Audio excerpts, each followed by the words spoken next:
Philadelphia Phillies are 2008 World Champions of Baseball. The Philadelphia Eagles are Super Bowl champions. Eagles fans everywhere, this is for you. Now entering the game for Philly Press Box Radio, Bill Furman and Jim Chet Chesko.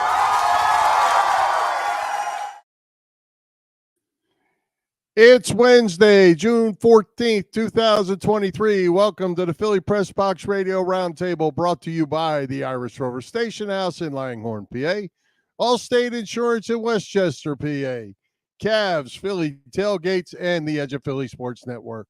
I'm Bill Furman. I'll be your host tonight, along with my partner, Jim Chet Chesko. And Chet, the Phillies have hopefully turned the corner after a nice 5-1 homestand.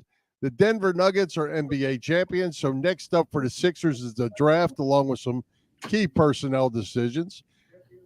The Las Vegas Knights are now hoisting Lord Stanley, and we have plenty of Flyers to talk about this week to go along with that. As always, plenty to talk about.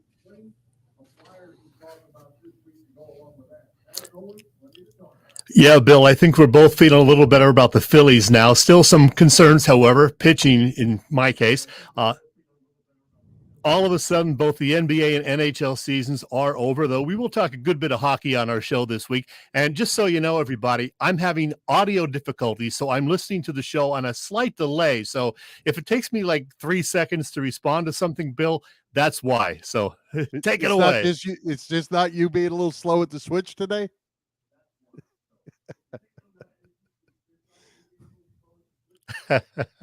See, I heard that. I'm a little slow. Yeah, okay. All right. Well, hey, we have a great guest returning tonight, and longtime hockey reporter Sam Carchidi making a return visit to Philly Press Box Radio. We're looking forward to that.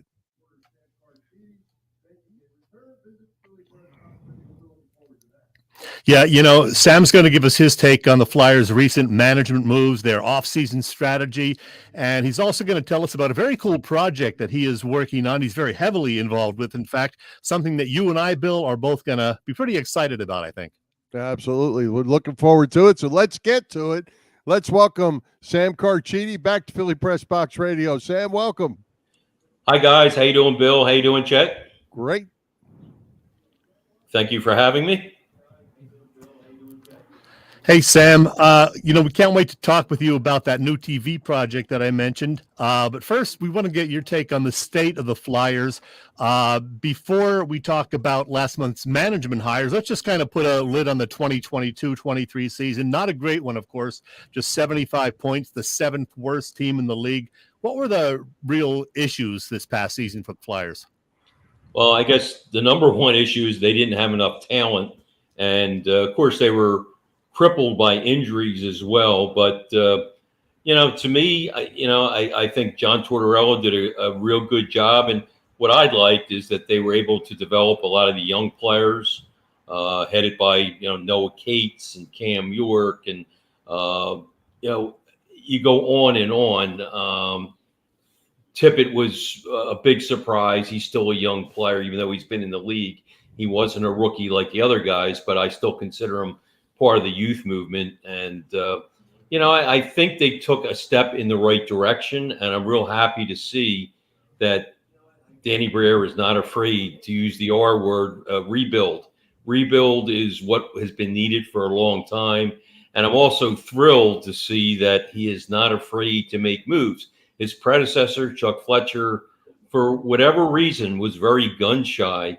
And I don't think you would have seen an Ivan Provorov trade with him still here leading the pack as the GM. So, I think it was refreshing that Briere was brought in and that he has the guts, if you will, to roll the dice and to go young. And I thought he did very well in the Ivan Provorov trade to get a number one pick, two number twos, a promising defenseman and two other players. I think he did terrific. And I think he's kind of set the tone for the offseason, and the Flyers will still be busy. I know they're trying to trade Tony D'Angelo. They're trying to trade Kevin Hayes. They're trying to free cap space, and they want to get younger.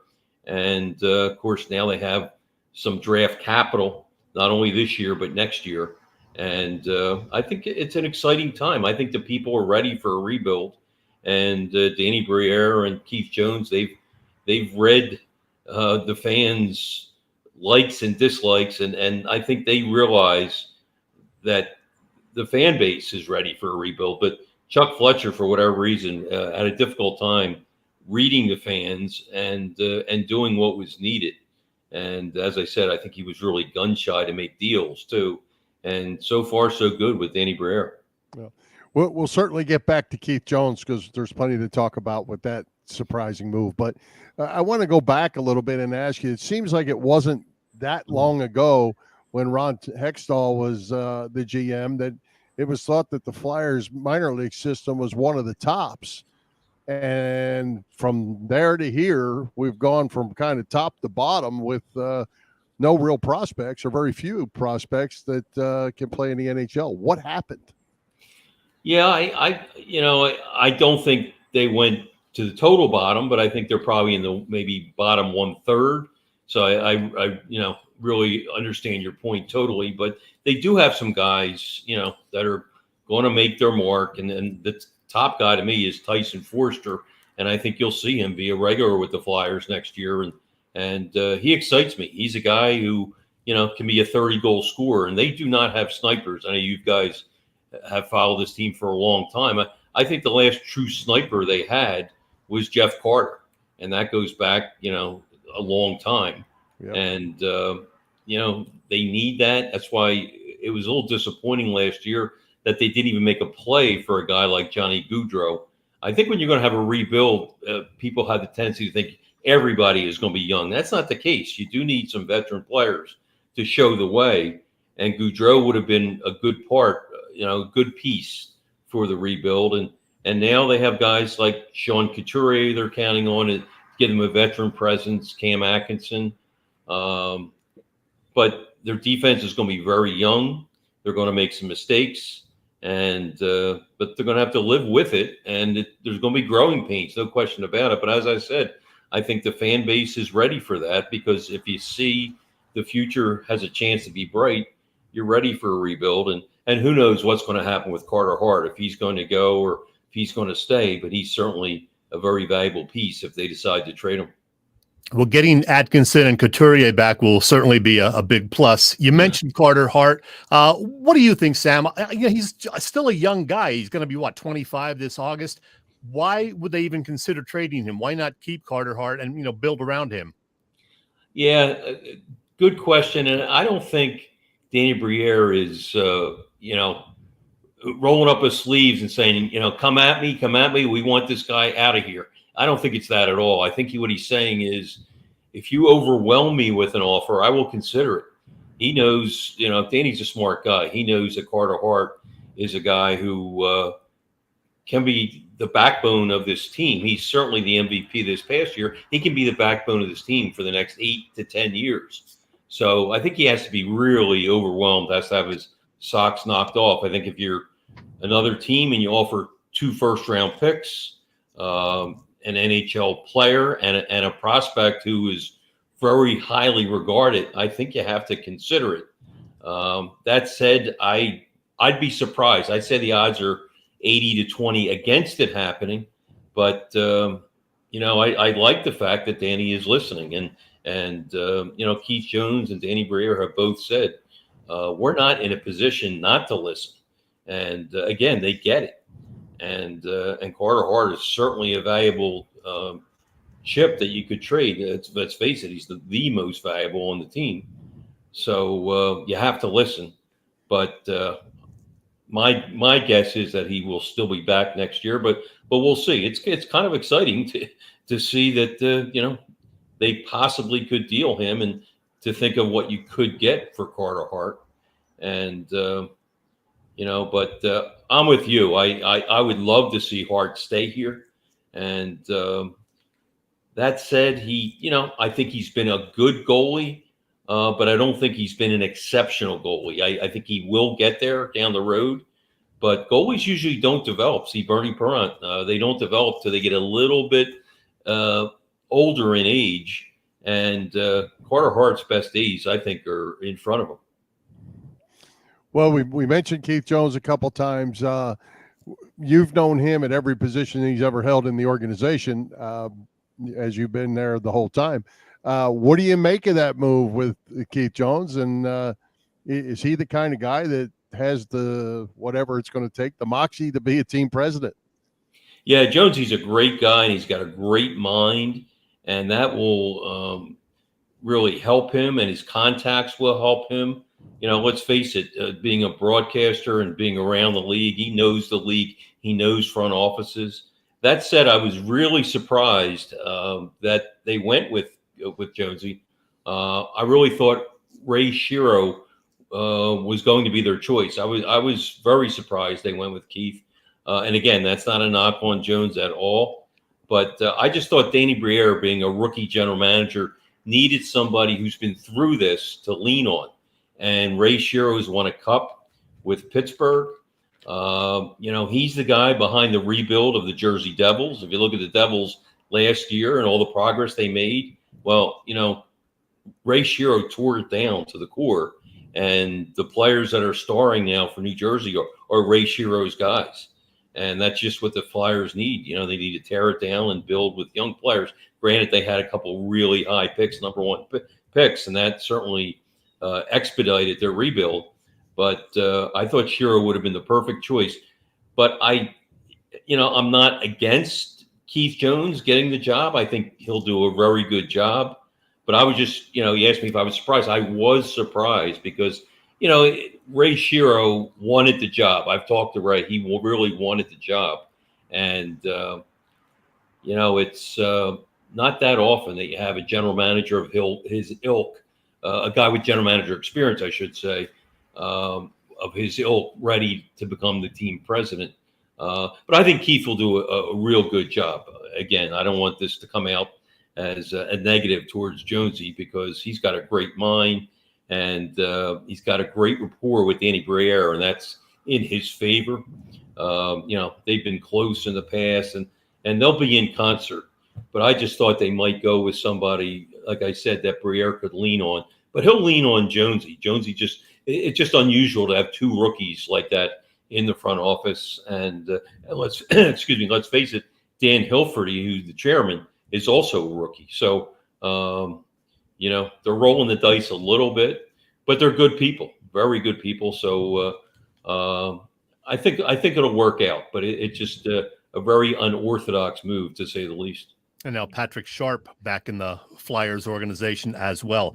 Hey, Sam, before we talk about your exciting project, Bullies, which you announced in a column back in April, I need to ask you about how you led into that announcement in the piece by telling us what you happen to be doing on May 19th, 1974.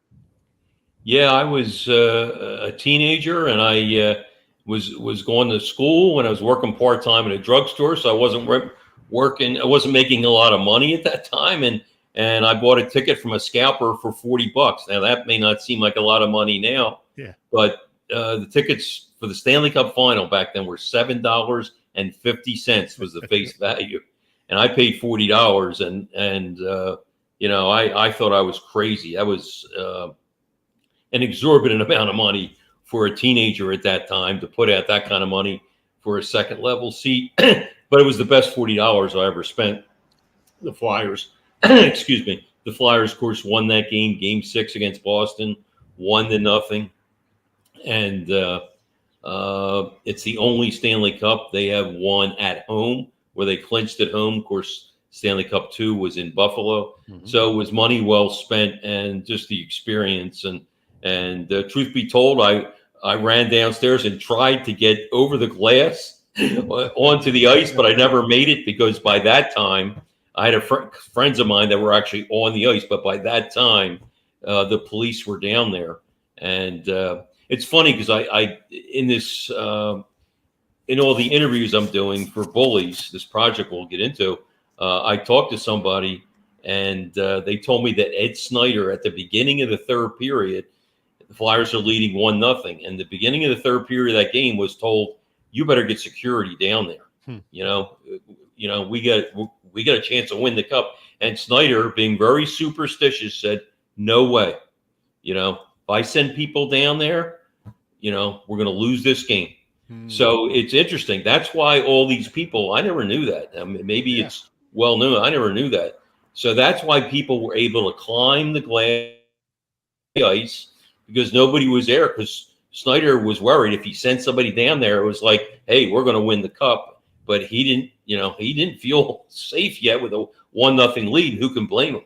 So that's why you probably had 500 people on the ice. Yeah. And then they sent people down. Now, I was on the second level by the time I got down there. You know, the security people were down, and there was no way you could get on there. But interestingly, a lot of people were in the parking lot outside the Spectrum. The doors were open, and I've been told by several people that hundreds ran into the building, and most of them were the people that got onto the ice, because they ran into the building seconds after the game ended, and they got on the ice.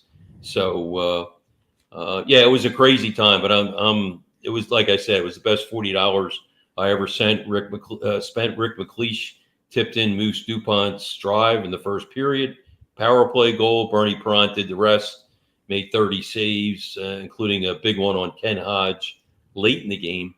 And yeah, I can remember so many details from that game and that series. As I said, the Flyers were they really captured the imagination of the fans. I mean, 7 years earlier, only 20 people showed up at their introductory parade introducing them to the city of Philadelphia. 20 people. And 7 years later, you had 2 million people at the parade. So yeah, the Flyers and the fans really had a love affair with each other. There's no question about it. And we should say Vegas last night ended the Flyers' long record. The Flyers took only 7 years from their expansion year to win a Stanley Cup. And of course, Vegas took only 6 years. Mm-hmm. So, but you know, you go back from 74 to now, 49 years that record held, and quite an accomplishment for the Flyers, even though they're number 2 now in that department. So, yeah, it was an amazing event. It really was. Well, Sam, that leads us right into the project that you're working on. I believe it is called Bullies. You've got it's a TV show with a book that goes with it, I believe. Tell us what you got going on. And obviously you've just told us where it came from, because you've lived it your whole life. Yeah, Bullies, Jeff Hare is a director, and he's directed a lot of movies on Lifetime and other movies. And he's been in LA for 30 some years, because he's in the industry out in Hollywood, but he's actually from Roxborough, and he was 10 years old when the Flyers won the Cup. And all through his life, he's always wanted to do a project on the Flyers. And we actually got together for another project. We're working on a movie on the Adam Talaferro story. Adam, for those that don't know, he was a football player from Penn State who was paralyzed, and we've been working together on that to try to make that into a movie. And, you know, we talked on the side about the Flyers, and you know, one thing led to another, and then we approached the Flyers, and they were all aboard. We had a talk with the NHL, and they were all aboard, and one thing led to another. It took over a year, but we got all the ducks in a row, and Jeff and I are putting it together. We envision it being a 10-part TV series, and it's not a documentary. Like HBO did a documentary about 10, 12 years ago or so. And it was really good, really well done. Ours is a story about the players and those connected to the team. And it's about their personal life. It's probably 30% hockey, if that. And the rest of it is like Bobby Clark, what his life was like away from the ice. Ed Snyder, what he was like away from the ice. Bernie Perrant. Their personalities. You're going to hopefully be rooting for these guys, but you're going to know it's a character study on all these players. And we will have actors and actresses playing them and their wives, and be character study on Fred Shero, and what a character study that will be. We've talked to Ray Shiro about that, and we've talked to so many other people who knew the late great Fred Shiro so well. And the wives are going to be a big part of the series because they're kind of like the secret ingredient. They really mesh together. You talk about chemistry of the Flyers. The Flyers' wives had unbelievable chemistry. They would do things together all the time. They would take road trips together, and they made everybody feel comfortable. It was such a tight-knit team, maybe the tightest team in pro sports history, and the wives helped make it that, and they were a big part of that. So we've talked to several of the wives, including Kathy Schultz and Carolyn McLeish and several others. And it's just fascinating, the stories they have and the behind the scenes stuff that's never been reported. And we're going to, have that in the series. And Jeff Hare, the director, thinks it'll probably be a 2-year series that runs 10 episodes each for each year. So he's the lead guy in writing the episodes, and I'm assisting him, and I'm the lead guy on the book. We're also doing a book that accompanies this. And at the end, we're going to have to sell it to like a Netflix or an Amazon. And so that is certainly not a done deal, but by putting feelers out, we're very confident that somebody's going to pick this up and very excited about it. It's going to be stories that no one knows about. And I don't want to reveal too much right now, but there are a lot of stories behind that team that no one knows about. Some of them are R-rated, a lot of them are actually R-rated. But sure, but it's just fascinating. And I got to give credit to the Broad Street Bullies. We've interviewed most of them, and they're very open and just great guys, just great people, and including Dave Schultz. Dave's run into some tough times, personal times. I don't want to get into everything right now, but Dave is, on the road to recovery. He's doing very well, and I'm happy to report that. And Dave's going to do our forward for the book too, so we're very excited about that. And all the pieces are coming together. And like I said, it's a labor of love for Jeff, who was a 10-year-old kid when they won their first cup, and for me, I was a teenager, and it's a labor of love for me too, because we love that team, and we want to spread the good cheer, and they brought a lot of joy to Philadelphia. And I think the biggest thing about this story and the episodes is going to be the love affair, as I mentioned a little while ago, between Philly, the fans, and the players. I mean, here the Flyers in '75 were actually the last team to win the cup with all Canadians on the team. There was an influx of European players after that. So they're the last team to win the cup with all these Canadians. Most of them came from small towns in Canada. They were very humble guys, and they're still humble to this day. They're just great, great people. And that's going to come out as well. But the love affair that the city had for them and they had for the city was just incredible. This was a time the Vietnam War was just ending. Philadelphia was very, very in very tough times economically. There were a lot of racial issues, and the area really needed something positive. And the Flyers brought that. And plus, at that time, Philadelphia, if you remember back, Bill and Chet, Philadelphia was the city of losers. The Sixers had just come off a 9-win season. Yep. The Eagles were in last place. The Phillies, last place. And these Canadian kids come here, and they take the NHL by storm, and they lift the city. And the city lifted them. It was a two-way street. And we're excited to tell this story. Sam, just last thing real quickly on that. Where does it stand in terms of the writing process? What is the timetable to hopefully get this out there? Yeah, I'll just tell you my book is probably a quarter of the way through, and the episodes we're just starting to write the episodes now. And our target date is the fall of 2024, and that would coincide with the 50th anniversary. Of course, they won the cup in '74. It would coincide with the 50th anniversary year-wise of their first cup. So that's a big part of it too. We want to celebrate a half century, and they're still beloved to this day. In fact, the tentative title was Beloved Bullies, but right now the tentative title is just Bullies, and we think that's simple and to the point. And they were more than bullies, as you guys know. They were, they were very talented. You had 3 Hall of Fame players, a Hall of Fame coach, and very gifted team. For those that think they just won because they pushed people around, that's far from true. I mean, this was a very talented team, and even guys like Dave Schultz scored 20 goals that year. Bob Kelly was just. I think he was called the Pete Rose of hockey because of his hustle out there.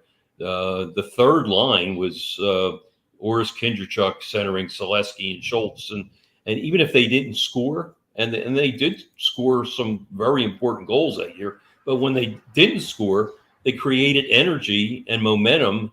And the next shift that came on picked it up, and it led to something. So that was a very deep team. And defensively, they were just tremendous, led by guys like Van Imp and Ashby till he got hurt, and Joe Watson and Jimmy Watson, Tom Bladen. I mean, and of course the goaltending. You can't say enough about. Only the Lord saves more than Bernie Perron. So that was a great team. It wasn't that they won the cup because they pushed people around, but Ed Snyder, the character that plays Ed Snyder, is going to play a big role in this, because Ed. In 1968, which 68-69, their second season, they got knocked out in 4 straight in the playoffs by the St. Louis Blues, and they really got pushed around. And Snyder, after that, said, "That's it. We have to get bigger." And they drafted guys like Selesky and Schultz and Bob Kelly, and then they traded for Moose DuPont, and they were a team you didn't want to play against. They were a tough team to play against. But as I said, very, very talented. You had Hall of Famers like Clark, Hall of Famers like Bernie Perron, Bill Barber. Rick McLeish was probably a borderline Hall of Famer. Didn't make it, but very close. Reggie Leach, same thing, very close. And and of course, a Hall of Fame coach like Fred Shero. Fred Shero, his character will be very interesting. Will play an important role in this series as well. So, as I said, we're thrilled to tell this story. Looking forward to it. Hey, Sam, before we run out of time, where you've got a lot going on otherwise too. Where can the viewers follow you? Do you have social media stuff going on? Where can I do. All you got going? Yeah, thanks, Bill. You can reach me at Broad Street Bull on Twitter, Broad Street ST Bull, and I wrote for the Inquirer for several years, and then I went to Philly Hockey Now, and Chuck Bosman is now doing a great job. I may do occasional columns there, but basically Twitter is probably the best place, at Broad Street Bull, and I appreciate that, and appreciate the time. And as I said, we're having a great time putting this together. I should mention that Sam's most recent tweet was the fact that the Flyers are 150-1 odds to win the Cup next season. Yeah, and according to that website, I know somebody said to me, "Well, they're not close to that on whatever it was, Vegas.com or whatever." I said, "Well, the one website that I was sent, the Flyers were actually had tied for the worst odds at 150-1 in Boston." Maybe a little surprising because they're going to lose some players, but Boston was the favorite. I think they were either 7-1 or 8-1, and they were the favorite. But they're going to lose some players, so it'll be interesting. But what the heck? Throw $5 on the Flyers, and you'll win some money, maybe, right? There you go. There you go. Hey, one final question I have for you, Sam. Did you happen to hear Wayne Gretzky's send off to Keith Jones last night during the game? That was tremendous. That was nice. It was tremendous. I'm glad you brought that up, because it just shows you the respect that people in the industry, and of course, Gretzky is one of the top people in the industry, maybe number one as far as being identifiable, and for him to show how much respect he had for for Jonesy was terrific, and I loved how he threw Ed Snyder out there, Yeah, and exactly. how he said that you're going to make Ed Snyder proud and that type of thing, and Jonesy only played here a few years, but of course he's been a long time Flyers broadcaster, so he's got orange and black in his veins, and I'm excited for him. I consider him a friend, and yes, I was surprised they bypassed a Shiro for him, but Jonesy will do a great job, and I'm thrilled for him. All right. Well, Sam, we are out of time. We appreciate you hanging in with us. We were a little late getting started, but thanks for taking the time to join us. My pleasure, guys. All Thanks right. for your time. Let's Take do it care. again. Good luck with the project. Thanks, guys. All right.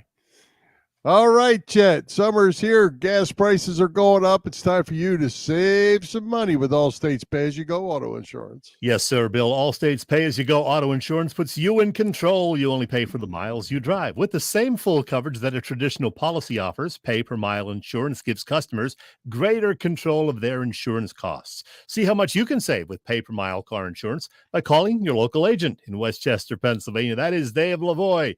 And by the way, in addition to auto insurance, you can also talk to Dave about home and renter's insurance, life insurance, business insurance, and more. They'll take care of you. Allstate in Westchester. Call Dave Lavoie at 610-430-0700. Once again, 610-430-0700. Hey, Chet, as a follow-up to that, we have a special guest tonight, even though it's via tape. Chris Gaskell from the Irish Rover Station House is joining us to tell us what's going on over there. Something good. It's been a few months since we talked to this wonderful woman, so it's great to welcome her back to Philly Press Box Radio from the Irish Rover, Chris Gaskell. Hey, Chris. Hey, Chet. Thanks for having me back. Well, Chris, there are lots of awesome annual events at the Irish Rover, from, the St. Patrick's Day celebration, of course, every March, to Oktoberfest, and one of my favorites, the Ugly Sweater Party, every December. But you got a real favorite one coming up this Sunday. Tell me about it. Yeah, this is a big one. This is our Father's Day car show. So it's a fundraiser where we invite everyone in the neighborhood to come bring their cars and hang out with Dad for a couple hours with a couple beers. If I'm not mistaken, you guys have been doing the Father's Day car show since 2013, the year the Rover moved to that great location on Bellevue Avenue. What else do people need to know about Sunday's event? So it starts at 9:00 and there's no admission unless you're going to register your car. It's $20. All the money goes to the Bucks County Community Foundation. Last year we had over 200 cars register and we raised over $10,000, which helped out a lot of families in need, which is really amazing. So there'll be food and beer stands. It's going to be a great day. Lots of raffles to win great stuff. And yeah, it's a good excuse to drink beer at 10 o'clock in the morning. Yeah. So, I'm a fan. Yes. I have been there a couple of times. It's a real cool event. So many classic cars, as you said, a couple hundred last year. Hopefully I'll get there this Sunday. Hey, the weather has warmed up quite a bit. I'm guessing the Irish Rover's patio is a popular spot for visitors. Yes, full swing patio. It's a beautiful day today too, so that'll be nice. Yeah, hopefully it's going to be beautiful on Sunday.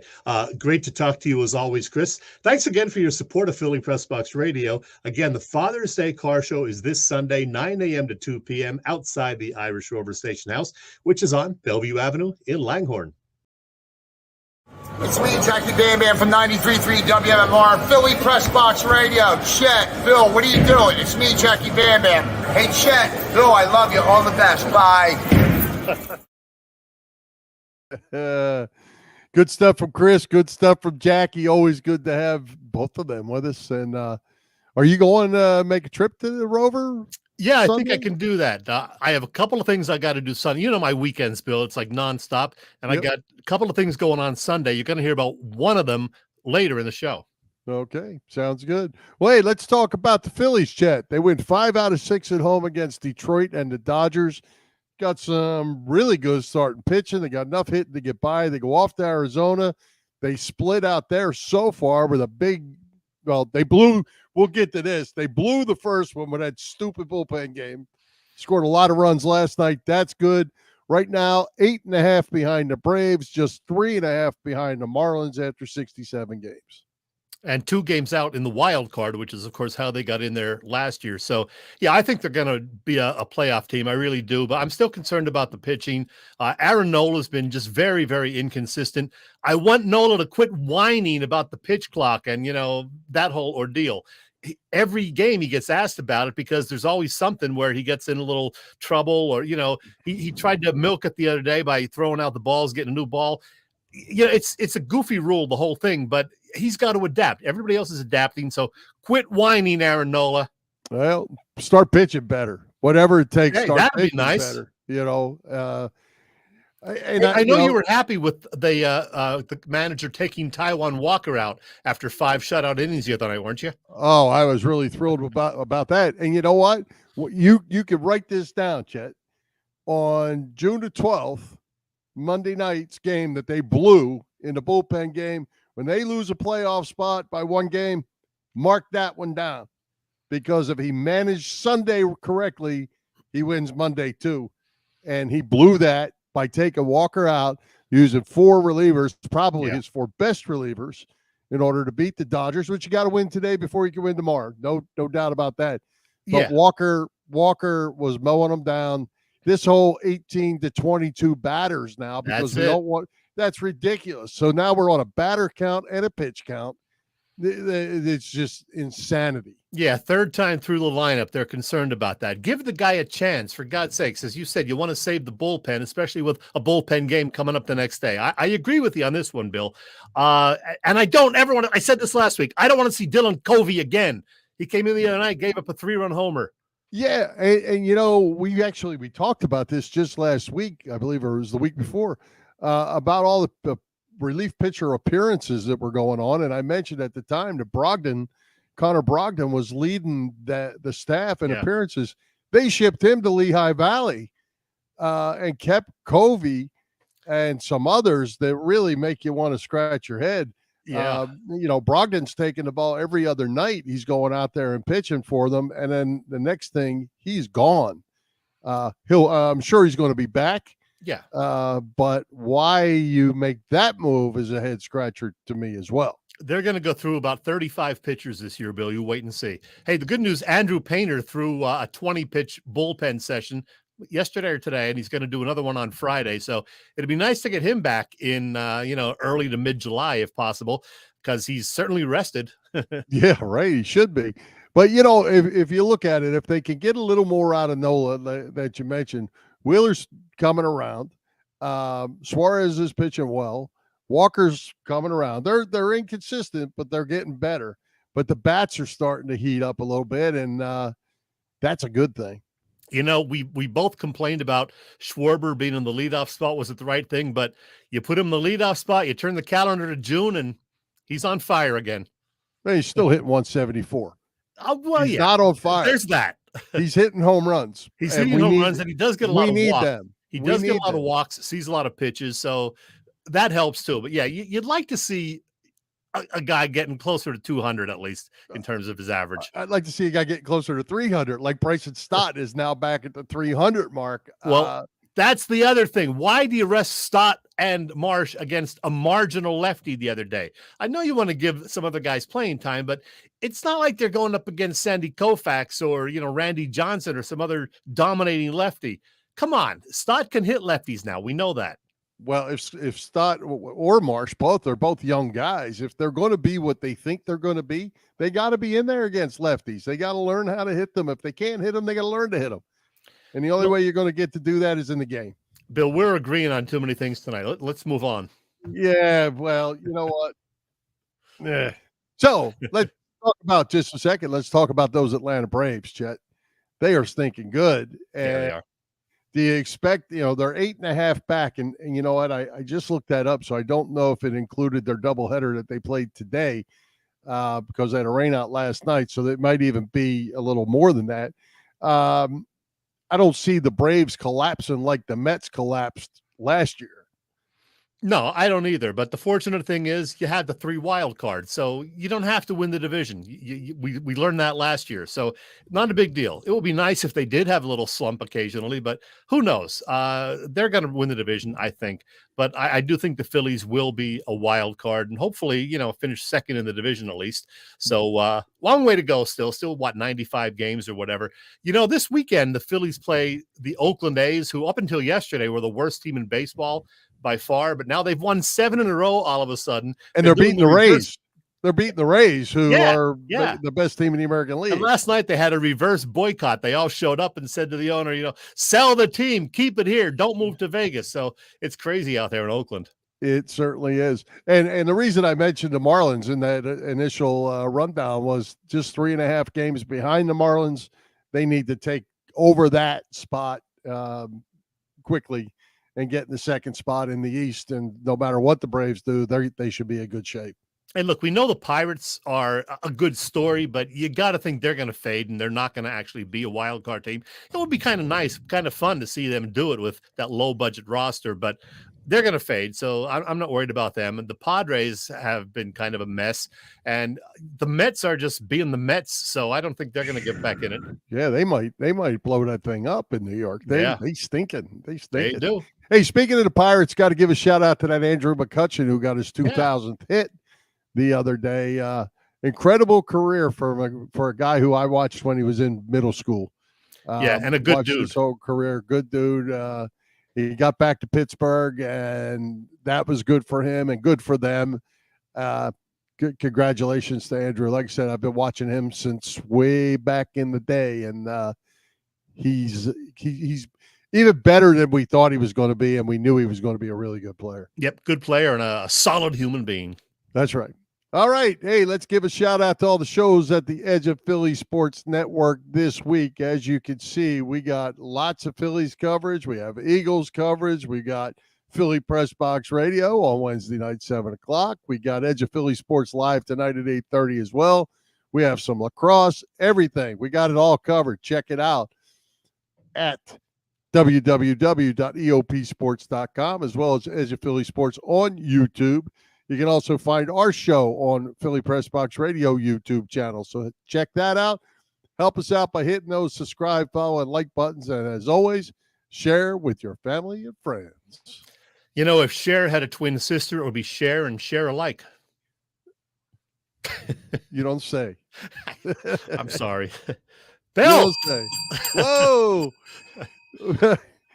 So that first comment wasn't a random chat. That was random to me. We got a real random chat, Bill. And you know what? You might even like this one. So let's do it. Okay. Anyone who knows me personally knows that I'm a big music guy, and one of my absolute favorites is an underrated singer-songwriter by the name of Willie Nile. Although he's put out great album after great album since 1980, you rarely hear his stuff on terrestrial radio. Critics, though, almost always give his albums terrific reviews, justifiably so. Now, although I've been a fan of his since the get-go, I never managed to see Willie in action until 2006. But over these last 17 years, I've seen him 26 times. He had 21 concerts or benefit shows with other artists and 5 record store performances. And most recently, I saw him just this past Saturday night, June 10th, in Asbury Park. More on that in a minute. Willie Nile, a native of Buffalo but a longtime New York City resident, served as the opening act for The Who in the early 1980s and again just last year, and for Ringo Starr on one of his tours in the early 1990s. And he's shared the stage on numerous occasions with Bruce Springsteen. He is an incredible live performer and a super nice guy to boot. I was talking a couple of years ago with the program director of Phillies WMMR, Bill Weston, who said, Willie is one of those guys who is truly getting better as he gets older. I couldn't agree more. And you know what? He's still got plenty left in the tank and happens to be working on a new album right now. At one point in the June 10th show at the Wonder Bar in Asbury Park, Willie joked that he's probably going to live to 120. And he just might. During the show, Willie paused the concert briefly to make a phone call to his 105-year-old dad. Really. I'm on stage right now in front of 5,000 people. So hello, Dad. Dad, do you have any words of wisdom for these people? We lead a simple life here, not like you know. My life is more simple than you think. Anyway, I just wanted to call to say hello. I love you, Dad. And everybody here says hello to you. Willie is a gem. One of my favorite concerts of his happened 5 years ago this month at Asbury Park's House of Independence. It was Willie's 70th birthday weekend. Well, here we are in 2023, and this past weekend it was Willie's 75th birthday bash, again in Asbury Park, but this time at the Wonder Bar. It was a killer 2-hour sold-out show that included about 15 of Willie's great originals, plus awesome covers of The Beatles, A Hard Day's Night, The Ramones, California Sun, and Sheena is a Punk Rocker, and Jim Carroll's People Who Died.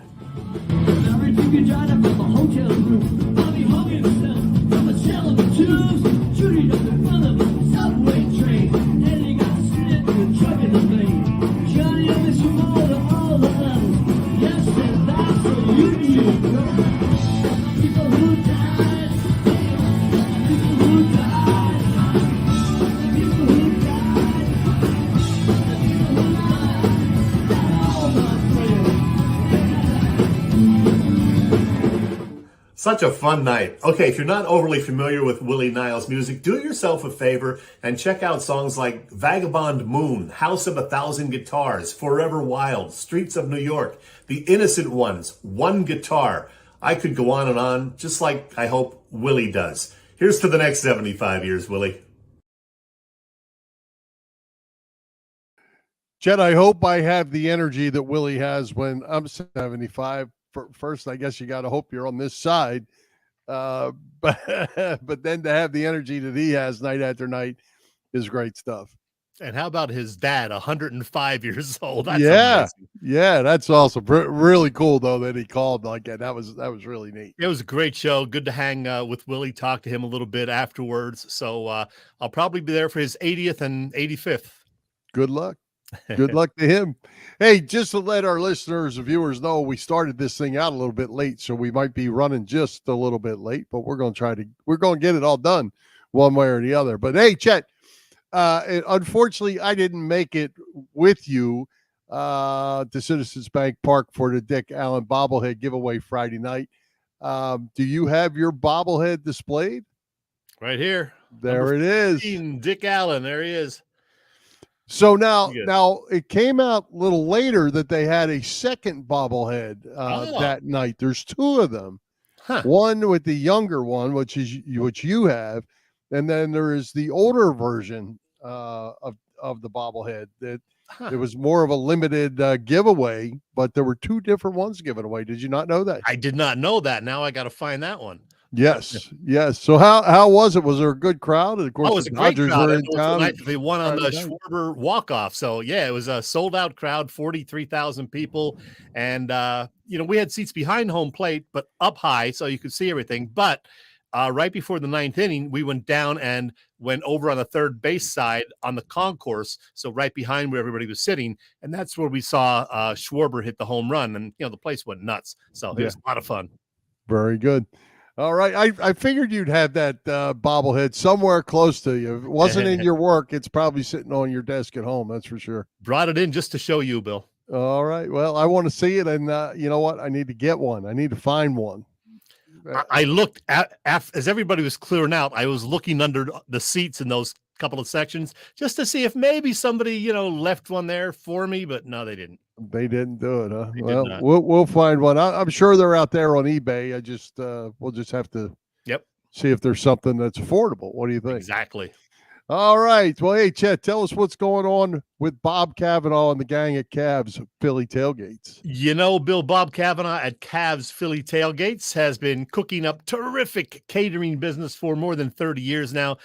Known for his tailgate parties, Cav is a 3-time winner of the Jack Daniels Great American Tailgate Party Contest and a past winner of the Philly Daily News Tailgate Award. He's been on the Food Network, hosted a tailgate just last Saturday at the ballpark. I did not see him for this one, but I heard it was a good time. And the next one is scheduled for Saturday, August 5th. And on that particular day, the Phillies will host those Kansas City Royals at the ballpark.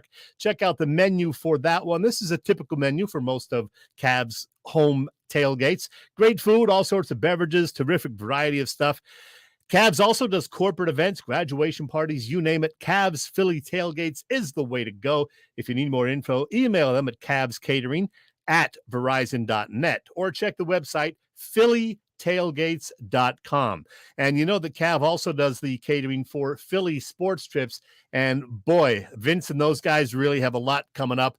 The trip to Wrigley the end of this month is sold out, so forget about that one. But you can go to Pittsburgh to see the Pirates and Phillies at the end of July. There's a trip to San Diego, and then of course all the road football trips begin. You can go to New England for the opener. You can go to Washington, Los Angeles to see the Eagles and Rams, et cetera, et cetera. Always a great time. Get all the information from phillysportstrips.com. Very good. Well, hey, Chet, great guest tonight in Sam Carchidi, talking hockey. Who's coming to Philly Press Box Radio next week? Oh, darn. I was hoping to have his picture in here, and I don't have it, unfortunately. But, Bill, next week the Phillies will be home again, and they will have a couple of very important series at Citizens Bank Park. The Braves, the first half of the week, and then those stinking Mets come in for the weekend. So on our Wednesday show, we are going to have a McCarthy joining us. No, not T-Mac, but, well, his son P-Mac, I guess. Pat McCarthy, who this year works for those dreaded Mets, hosting their pre- and post-game shows on the radio, but he's a good guy anyway, despite that. We're going to be nice to Pat McCarthy on our show next week to preview that Phillies-Mets series and just talk baseball in general. That'll be fun. Good for Pat, right? He was at Lehigh Valley, right? Yeah, he was. He was calling the Iron Pigs games the last few years. Bill, I want to mention something else before I forget. This is the other thing I'm going to be doing this weekend. Back in April, we had roller derby Hall of Famer Judy Arnold on our show with us. She was a big hit with our audience, just as she was when we had her on a couple times 5 or 6 years ago. Well, tomorrow she is flying east. She'll be in the Philadelphia, South Jersey area for 4 weeks. So she's going to be speaking this Sunday morning, as a matter of fact, near me at the Capital Assembly of God Church in Hamilton. She is a minister, you know, and then selling and signing her terrific book, Derby Queen, right after the service. That is this Sunday, starting at 10 a.m. And then a week from Sunday, that'll be the 25th, she'll be doing another appearance like that in Philadelphia at the Latter Rain Church on North 24th Street in Philly. Again, she'll be speaking during the service and signing and selling her book afterwards. There'll be another appearance then later on in Christiana, Delaware, a week or two after that. I'll get all the specifics real soon, and I'll post the details on Facebook. But yeah, wonderful woman, Judy Arnold, and I'm going to go see her this Sunday, and it's going to be fun. That's really cool. That's really cool that she's coming, and then you know what her schedule is, and she's going to have the book. That is really cool. Yeah, so this Sunday, Hamilton's Capital Assembly, Church of God, 10 a.m. It's about 3 miles from my house. Very good. All right. Hey, Chet, the Denver Nuggets, they showed they were the class of the NBA, rolling through the playoffs, winning the first championship in 47-year history. We could start out by saying, what do the Sixers need to do to be that team? Or we could start out by saying, does anybody really think Joel Embiid is as good as Jokic? Stop. You know, there's a lot of talk about that. There's a lot of talk.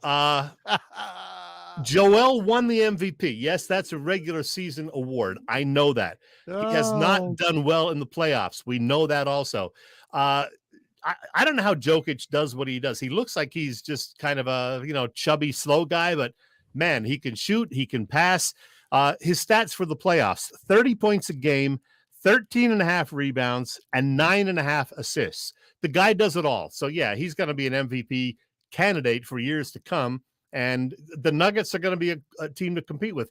Keep in mind, they had a pretty easy road to get to the finals. I mean, they played the Lakers, who weren't that good. They played a Phoenix team that had Chris Paul banged up. They played the Miami Heat, who, credit to them, they got to the final, but they were no match for the Nuggets. So, hey, you win the games that are in front of you, and that's Jokic was great. Jamal Murray was great. I'm giving them credit.